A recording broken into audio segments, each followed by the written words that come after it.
Alan Jackson is up for 4 awards tonight, and the songs he writes always tell it like it is, with simple truths that come from his heart. He couldn't sleep last week because of an idea for this song that kept going through his head, so he got up early and wrote it, and we're honored that he chose to do it for the first time in front of everyone. Please welcome Mr. Alan Jackson. As a songwriter, you can always hear little bits of hook. This shirt was given to me by a fan, and I saw it in my closet before coming out here this weekend. I grabbed it and said I was going to wear it with my song You Know Gone Country. My life and priorities changed when I had kids, and now I'm just enjoying life. Welcome back to our channel, Alan Jackson. Alan Jackson is a man who conquered country music not only with the shine of the stage, but also through lost challenges and unbelievable secrets. From humble beginnings in Nan, Georgia, Alan's story is more than just one of success. It's over 30 years of dealing with problems in love, health, and life. He sold over 60 million records, and 35 of his songs have been #1 hits.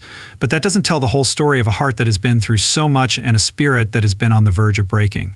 Alan's songs, which are full of pain and strength, pull listeners into his world, where his 40-year marriage to Denise was once threatened. The storm of betrayal and fame, and now he fights Charcot-Marie tooth disease, a disease that has put his health and his love of performing to the test over and over again. Alan Jackson's journey has not only left a mark on music history, but it has also become a symbol of strength, family, love, and a strong commitment to traditional country music. Watch this video to learn more about his story, which may make you think about love, strength, and the values we hold dear. Alan Jackson was born on October 17, 1958, in the small town of Nan, Georgia. Few people could have imagined that this child would one day become a country music star. Alan was the youngest of 5 children and grew up in a simple house next to his grandfather's tool shop, which smelled like motor oil and sounded like metal.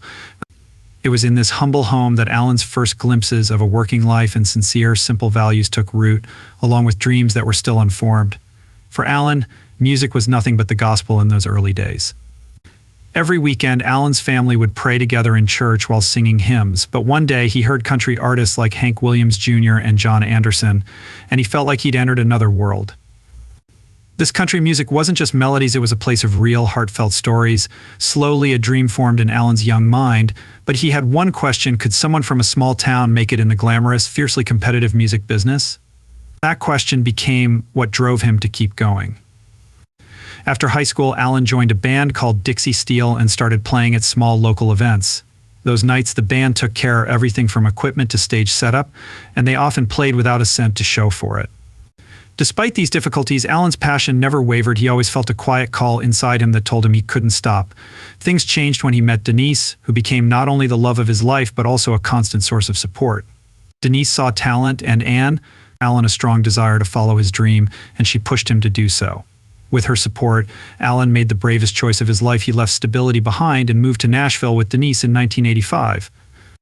They brought only a few things with them, but they were determined and had faith that they could overcome the challenges and reach their goals. When they got to Nashville, Alan and Denise weren't prepared for the difficulties of city life. They lived in a small apartment with few comforts. The early days were tough as Alan worked multiple jobs. To make ends meet, Alan did physical work like lifting heavy things, fixing things, and even delivering mail for a TV station. Denise, who worked as a flight attendant, worked hard to help them get a little stability. Some days they had to scrape together every penny to get by, but Alan's dream never gave up. Then, on a flight, Denise met Glenn Campbell, a famous country music star who had been one of Alan's idols for a long time. Sensing this rare chance, Denise shared her husband's dream with Campbell.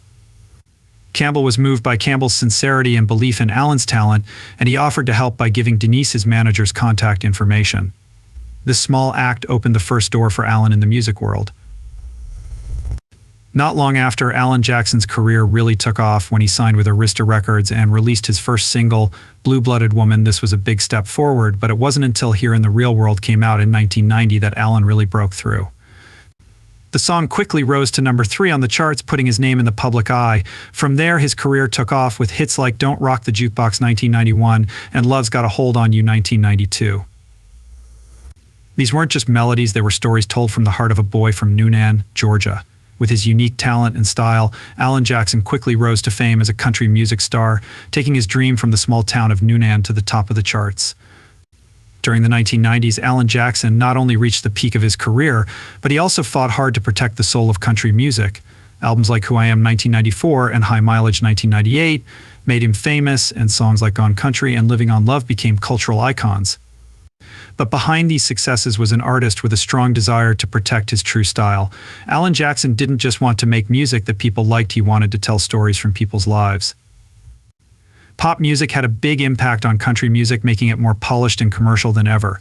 While many artists chose to follow these trends, Alan stuck to his traditional roots, even though he was criticized for it. Some people thought his style was out of date and didn't fit the market, while others saw him as conservative and a hindrance to the genre's growth. To Alan, country music was part of. He believed that country music should not be commercialized because it was part of America's cultural heritage and the voice of the South. To make his point clear, Alan worked with George Strait on the song Murder on Music Row in 2000, in which they said that commercial trends were killing country music by cutting out its heart and soul. The signature sounds of the fiddle and steel guitar were being replaced, which Alan thought was an unacceptable loss. The song caused a lot of debate in the community, and some saw it as a necessary wake-up call. Others thought it was too rigid and holding back the genre's growth, but Alan stayed true to his musical identity. He openly expressed concern over the loss of familiar sounds and the spiritual values that country music stood for. After the 9/11 attacks, Alan once again showed the power of traditional country music with the song, Where Were You When the World Stopped, turning a touching tribute to those who died in the tragedy. The first time Alan performed it, he did it on the spot with a soft but profound country melody at the 2001 CMA Awards. The performance was so moving that his website crashed the next day from so many visitors. Where Were You deeply touched Americans, quickly became a bestseller and solidified Alan's place in music while making him an international star. The song was later included on his 2002 album Drive, which included both the radio release and his CMA performance, and it remains one of Alan's most renowned works to this day. Hits like Remember When and Drive for Daddy Gene don't just talk about love and life, they vividly show the Southern way of life. He brings to life values that past generations have held dear, like honesty, family, love, and appreciation for every simple moment. For Alan, music isn't just about chart positions or awards, it's a mission to pass on the lasting values of country music to future generations should country music continue to change. Let us know what you think about the future of this genre in the comments, and join the conversation about events, family life, and personal tragedies. Alan Jackson's difficult career path seemed to mirror the ups and downs of his marriage. His love story with Denise began when they were young, when Denise was 16 years old, and they quickly became each other's world. Their wedding in 1979 wasn't a big, fancy event, it was a simple union filled with love. Denise was Alan's rock during their younger years, sharing every challenge, dream, and hope with him. But no one saw that fame would be the storm that would destroy their relationship. As Alan's career took off in the 1990s, fame brought not only success but also temptations and traps. Long tours and constant time away from each other pushed Alan and Denise into separate worlds, where Denise, who had been Alan's rock, seemed distant and caught up in her own life. Feeling hurt and alone, she could tell that they were growing apart. Things reached a breaking point in 1998 when Alan admitted to cheating on Denise. It was a cruel and heartbreaking blow. The man she loved had betrayed her, leaving her devastated. The pain and betrayal sent her into a crisis, and she wasn't sure if she could get through it. Instead of giving up, Denise turned to faith for comfort and strength. It was during this dark time that she realized that love was more than romance, it was compassion and the ability to forgive the person she loved. She didn't want to let go, so she chose to face the pain and put their marriage back together from the pieces that were broken. Alan, on the other hand, felt heavy with guilt and regret. His cheating didn't bring him happiness or escape. Instead, it taught him how valuable family and love really are. During their time apart, he faced solitude and realized that nothing was more valuable than Denise's love and the family they had built. His regret drove him to make amends, to show Denise he was sincere and earn back the trust he had broken. Denise chose to get back together with Alan because she didn't want to let mistakes and problems ruin their young love. They knew that their love was stronger and deeper than any problem. Alan is still thankful that Denise forgave him because it let them rebuild their relationship on honesty and compassion. Now they had each other and their 3 beloved daughters, Maddie, Alexandra, and Danny. His family had helped Alan get back on track and reminded him of what was important in life. Even though he is in pain, tired, and his health is getting worse, Alan Jackson is still determined to follow his musical path. When he first told his fans about his health problem in 2021, they thought it might be the end of his career on stage, but Alan said he was going to perform until the very end, just like his heroes Merle Haggard and George Jones, because he believes that his music will live on even if his voice doesn't. Alan has planned something special for his fans. Real heartfelt melodies that paint a vivid picture of life, love, and lasting values. Even though Alan has had serious health problems and fallen down a lot, he has stayed strong on stage and continued to share his passion with millions of fans.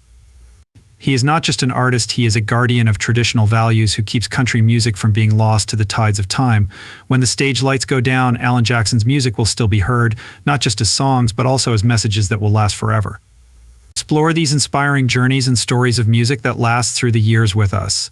Subscribe to the channel and let each melody from legends like Alan Jackson touch your heart. They will remind us all of the power of passion and the timeless value of tradition. Leave a Love Alan Jackson comment if you still have a soft spot for Alan Jackson and his music.